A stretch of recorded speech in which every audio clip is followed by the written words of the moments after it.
So that's the UN Convention definition of torture.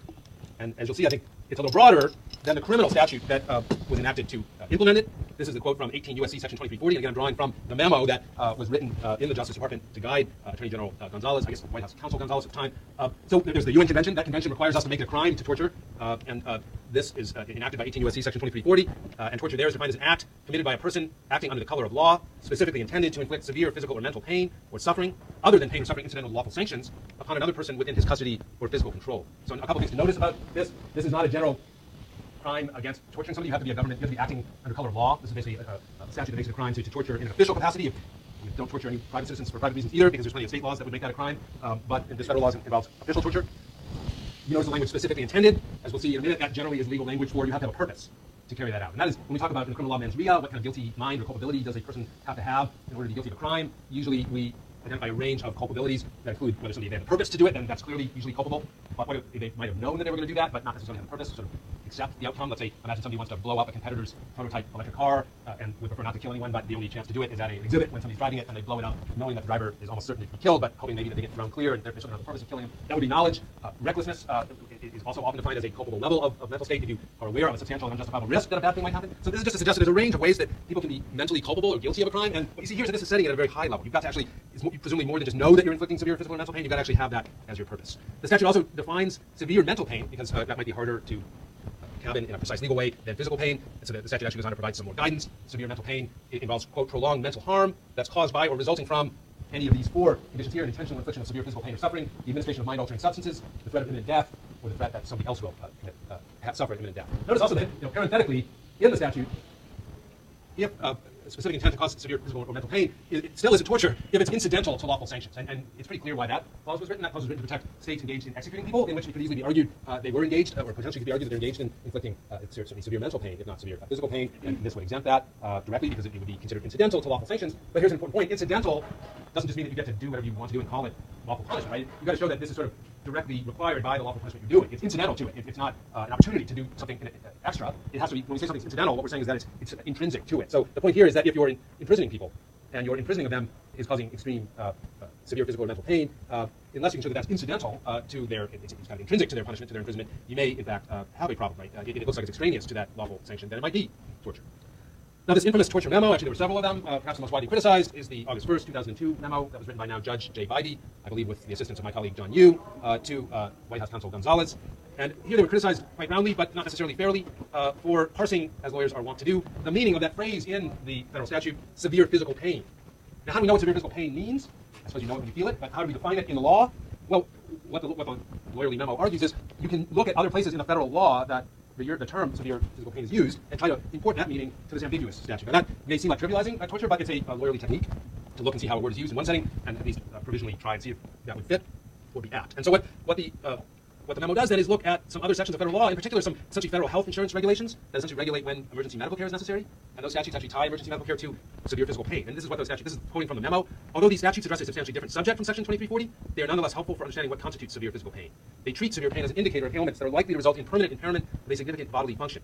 These statutes suggest that severe pain, as used in Section 2340, must rise to a similarly high level, the level that would ordinarily be associated with sufficiently serious physical condition or injury, such as death, organ failure, or serious impairment of bodily functions, in order to constitute torture.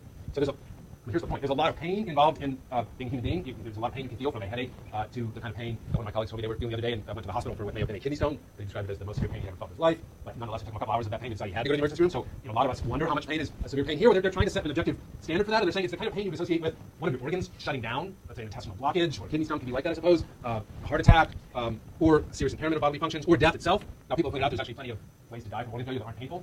If your liver stops functioning due to cirrhosis of the liver, for instance, or cancer, you basically get anemia. You basically lose consciousness eventually, but it's not a particularly painful way to go. But we can argue this as lawyers, but I don't think the point is to argue it. It's just to recognize here that memo that has been widely criticized for highballing, setting a very high threshold for what constitutes torture. They themselves identify medical pain of a severe organ failure sort with torture, and obviously that is pretty interesting when you consider that this California prison case dealt exactly with organ failure and other kinds of physical pain. So we'll come back to that. The memo points out that, as I said, the California Penal Code itself makes it a crime to torture. and here is how California defines it: every person who would intend to cause cruel or extreme pain and suffering for the purpose of revenge, extortion, persuasion, or any sadistic purpose inflicts great bodily injury upon the person of another is guilty of torture. The crime of torture does not require any proof that the victim suffered pain, so it's about what you're intending to do. Now, one of the better, the good things about the memo is that it does look a little bit at some international sources, although I think many critics believe not thoroughly enough. But I just want to mention two cases that were discussed in the torture memo where international courts, in the case of Ireland versus the United Kingdom, was the European Court of Human Rights. The second case I'm going to discuss in a moment is an Israeli Supreme Court decision. Both were asked basically to consider whether particular tactics being used essentially in a war on terror-like setting constituted torture or something else that would be unacceptable, like cruel, inhuman, and degrading treatment. In Ireland versus the United Kingdom, it was a case coming out of the Troubles in Northern Ireland in which the Republic of Ireland accused the United Kingdom of engaging in torture for engaging in the following 5 practices against IRA prisoners. Wall standing, which is essentially standing against a wall and not being allowed to sit down or lean against anything. It's a fatiguing, muscle fatiguing kind of a tactic. Hooding, putting a black or dark blue hood over somebody, often undergoing that. Subjecting them to noise, heavy use of loud, obnoxious sounding noise, sleep deprivation, and deprivation of food and drink. Often all 5 together in order to try to break the prisoners. And the European Court of Human Rights said this is not torture. Quote, although the 5 techniques, as applied in combination, undoubtedly amounted to inhuman and degrading treatment, they did not occasion suffering of the particular intensity and cruelty implied by the word torture. And indeed, one of the more disturbing features of the torture memos is that the authors kind of go out of the way to say, look, what we got to avoid is torture. If it's cruel, inhuman, and degrading treatment, that's probably okay, because the criminal law is what is focused on torture. And what we're worried about is whether our CIA and operatives and our service people are going to be facing trials for crimes, then that's the important line. Of course, from a broader perspective, we might be also very, very concerned that our government is engaged willfully in undoubtedly in conduct that leads to inhuman and degrading treatment. In a case from the late 90s, the Public Committee Against Torture in Israel versus Israel, the Israeli Supreme Court considered 5 techniques that were used sometimes together on Palestinian, generally detainees. Shaking, aggressive physical shaking, a technique known as the Shabbat, which involved essentially kind of a physical confinement, sitting down with your arms locked in sort of an uncomfortable position, then with sacking and the loud music. Another such position known as the frog crouch, imagine bound into some kind of very uncomfortable position, excessive tightening of handcuffs, and sleep deprivation. Now, in this case, the Israeli Supreme Court never reached the question of whether those tactics constituted torture, because they held that they did clearly amount to cruel and inhuman treatment, and they therefore ruled them illegal based on that. So they didn't get to the question of whether or not they constituted torture, because legally they didn't have to. But the authors of the torture memo kind of say, well, we can probably assume that wouldn't have been torture, which may or may not be proper reading of that as a precedent. But all of this, I think, raises, and this is sort of where I want to, finish off our discussion for today, is to ask the question that the Supreme Court seemed to tiptoe up to in Brown versus Platt, but didn't answer directly and didn't have to. And that is, did California, say in the decade and a half during which the appalling overcrowding conditions were taking place, in which the manifest failures of the mental health and medical system meant that people weren't getting basic treatment for either their mental illnesses or their physical illnesses, did California engage in torturing prisoners? And if not, did they engage in something like cruel, inhuman, and degrading treatment? Clearly, one question in trying to answer that you have to think about is how important this specific intent requirement is. Clearly, for the criminal statutes, in order to say that California, prison wardens, departments of directors of corrections, secretaries of corrections, maybe our governors, in order to say that they're guilty of the crime of torture, we'd have to say that they have the specific intent, they have the purpose to make some of this physical pain and suffering and mental suffering happen. I'm not sure that can be shown.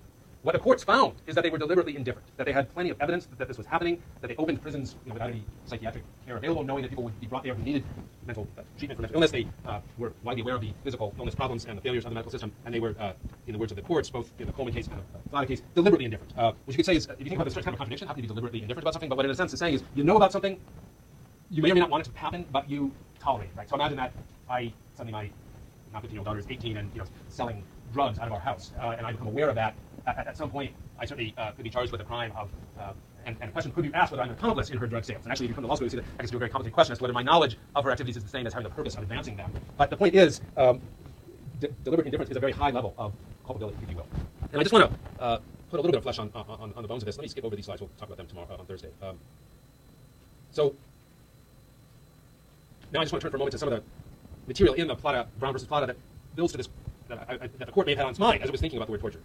The overcrowding. California, in 2009, when the three-judge court ordered this massive reduction in population, had a prison system that was built to house about 80,000 prisoners. Well, that's a lot of prisoners. It's about 4 times as many prisoners as the state had when I was a freshman here in 1977. Nonetheless, at the time that the 2009 decision was made, that prison system built for 80,000 people had almost 170,000 in it, which meant that most prisons were at least 200% overcrowded, 200% of occupancy, and had been that way for over 11 years.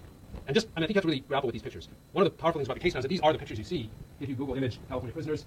And again, imagine, some of these are really pixelated, what it would be like to be in that space for 11 years, right? A lot of these people are serving long sentences, not getting a break, not going to jobs or school. That's where you are during this time.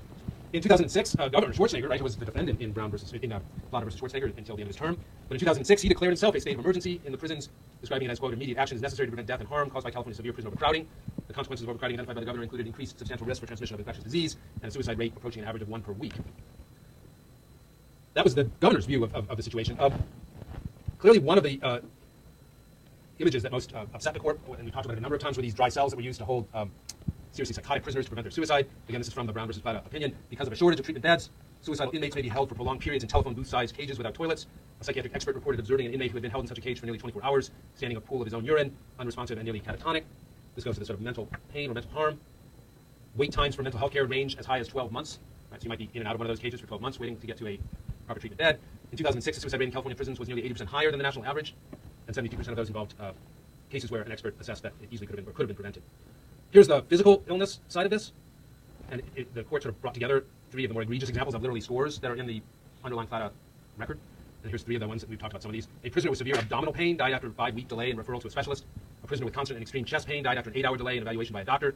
And a prisoner died of testicular cancer after failure of MDs to work up for cancer in a young man with 17 months of testicular pain. And I lined that up for you with the OLC's torture memo description of what it would take. We conclude that for an act to constitute torture as defined in section 2340, it must inflict pain that is difficult to endure. Physical pain amounting to torture must be equivalent in intensity to the pain accompanying serious physical injury, such as organ failure, impairment of bodily function, or even death. So I guess I want to close today, and I promise to have a more uplifting ending on Thursday, with the question of, if we ask the question that the Supreme Court did not ask, and which apparently nobody in California is willing to ask, did our prisons engage in torture? And is there something we ought to do about that? Or what should we do about that? What should we think about that? What should we say about that? Let's at least start that conversation. So what do you think? Did we engage in torture? Be a bit of a legal study student here. Think about the ways in which perhaps we did. Think about the ways in which maybe we didn't. Where do you come out? Yeah. I think that the element of intent is missing, first of all. And second of all, there was part of the definition that talked about the motivation behind the intent, if you have the intent, like to gain information or to... So, and we don't have that. Yes, no, but notice that I believe that was both the torture convention and the federal statute did relate to motivation, but one of the motivations that could be your motivation and it's the torture is to punish people, right? So if you thought that this, letting people, die of testicular cancer and after 17 months of testicular pain was being done for the purpose of punishing them, then that could constitute torture. It doesn't have to be information gathering. That has to be the main reason that certainly in the Abu Ghraib and Guantanamo and presumably in the Irish and Israeli cases as well, information was the primary reason. But certainly it's not a defense to a claim of torture to say, well, I didn't really want information, I was just punishing the guy, right? That's still torture. Yeah. I think something torture because regardless of intent, the outcome is different. I think the fact that maybe there wasn't deliberate intention to cause this torture, I think the only thing significant about that is that to me, well, somebody's going to go to jail for this.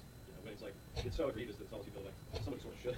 Clearly nobody's going to, and you can say that the purpose of the criminal statutes is to draw a pretty heavy line between people going to jail and not. And exactly, the line that's being drawn is apparently between, conditions that are objectively, in terms of what the person is experiencing, torture like, but in one situation you're causing that with the specific purpose of getting that pain, of making that person feel that pain.